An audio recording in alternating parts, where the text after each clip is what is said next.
राधे कृष्ण। आप सभी को अश्विनी माह के शुक्ल पक्ष की प्रतिपदा तिथि से शारदीय नवरात्रि की शुरुआत होती है। इन्हें शारदीय नवरात्रि के नाम से जाना जाता है। हिंदू धर्म में इन नवरात्रों का विशेष महत्व बताया गया है।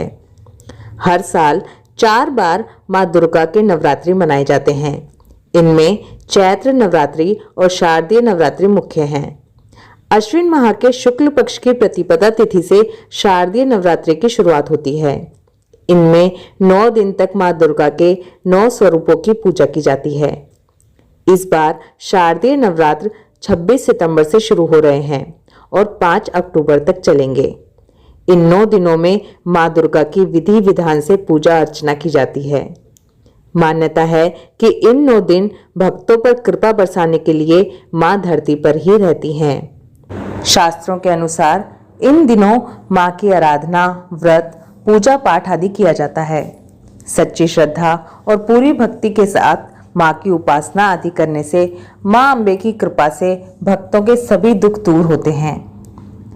इस बार शारदीय नवरात्र को बेहद शुभ माना जा रहा है, क्योंकि इस बार मां दुर्गा हाथी पर सवार होकर आ रही हैं। हर साल मां किसी न किसी चीज पर सवार होकर आती हैं, जिसका शुभ और अशुभ संकेत होता है। इस बार नवरात्रि की शुरुआत सोमवार के दिन से हो रही है। मान्यता है कि रविवार और सोमवार के दिन नवरात्रों की शुरुआत होने पर मां दुर्गा हाथी पर सवार होकर आती हैं।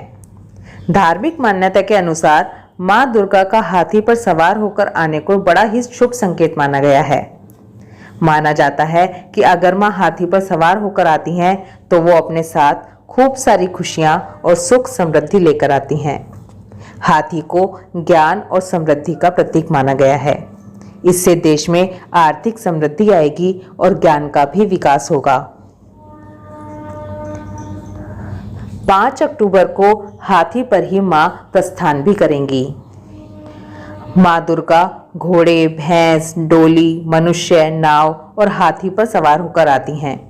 इनमें से मां दुर्गा का नाव और हाथी पर आना ही शुभ संकेत माना गया है, बाकी सभी अशुभ संकेत देते हैं। चलिए अब आपको घट स्थापना का शुभ मुहूर्त बता देती हूँ।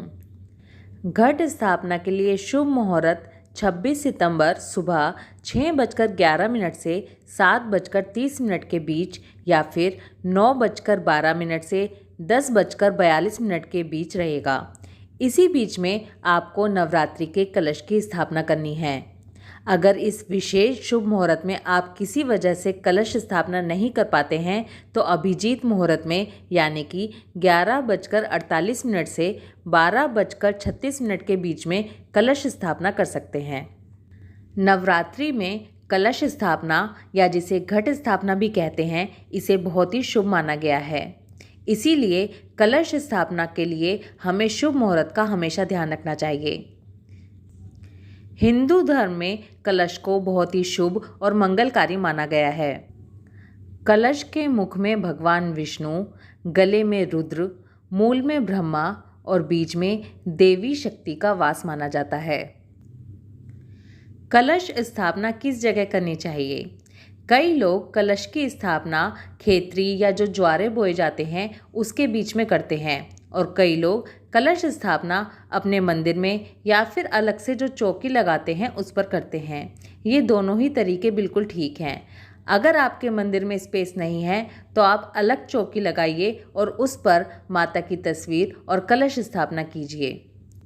कलश लेते समय ये कोशिश करें कि अगर आप मिट्टी का या तांबे का कलश ले रहे हैं तो वो बहुत ही शुभ होता है। अगर आप मिट्टी का कलश ले रहे हैं तो पूजा से पहले उसको पानी में कई घंटों तक डुबाकर ज़रूर रखिए, जिससे कि जो एक्स्ट्रा पानी वो सोख सकता है वो सोख ले, नहीं तो जो पानी हम पूजा के लिए भरेंगे वो उसमें ख़त्म होता जाएगा। इसके बाद सबसे पहले कलश पर कलावा बांधिए।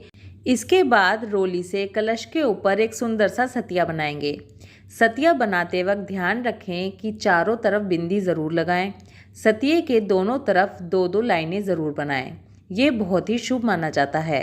अगर आप सतिये में 4 बिंदी और 2 लाइनें इधर और 2 लाइनें इस तरफ नहीं बनाते हैं तो ये अधूरा सतिया माना जाता है। अब इस कलश के अंदर हम जल भरेंगे। अगर आपके पास अलग अलग नदियों का जल हो तो उसे इस्तेमाल कीजिए, नहीं तो आप सिंपल पानी लीजिए और उसमें गंगा जल मिलाकर इसमें भर दीजिए। कलश को ऊपर तक भरिए। अब कलश के अंदर एक सुपारी, एक हरी इलायची, एक लौंग का जोड़ा यानी कि 2 लौंग, एक बताशा और एक चांदी का सिक्का डालिए। अब आप इस कलश के अंदर अशोक या आम के पत्ते सजाइए। बहुत सुंदर तरीके से अपने कलश को सजाइए। इसके लिए आप 5 या 7 पत्ते लीजिए। जो पत्ते आप ले रहे हैं वो धोकर बिल्कुल साफ़ कर लीजिए। वो कटे हुए नहीं होने चाहिए और कीड़े के खाए हुए नहीं होने चाहिए। बिल्कुल साफ़ पत्ते लीजिए और अपने कलश पर सजाइए। अब इसके बाद कलश के ऊपर नारियल की स्थापना करेंगे। नारियल छिला हुआ नहीं होना चाहिए। नारियल के ऊपर लाल रंग का कपड़ा या फिर लाल चुनरी लपेटेंगे। अगर आपके पास ये दोनों चीज़ें ही नहीं हो तो आप केवल कलावा भी लपेट सकते हैं। लाल चुन्नी या लाल कपड़ा नारियल पर लपेटने के बाद इसके ऊपर कलावा लपेटेंगे और कलावे के 4 घेरे लगा देने के बाद कलावा तोड़ देंगे। कलावे में गांठ नहीं लगानी चाहिए।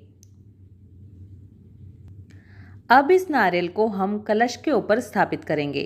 नारियल को कभी भी खड़ा करके नहीं रखना है, हमें लिटा हुआ नारियल कलश के ऊपर स्थापित करना होता है। नारियल का मुख नीचे की तरफ रखने से शत्रुओं में वृद्धि होती है, ऊपर की ओर रखने से रोगों में वृद्धि होती है और पूर्व दिशा की ओर रखने से धन की हानि होती है। इसलिए नारियल का मुख हमेशा अपनी ओर रखना चाहिए।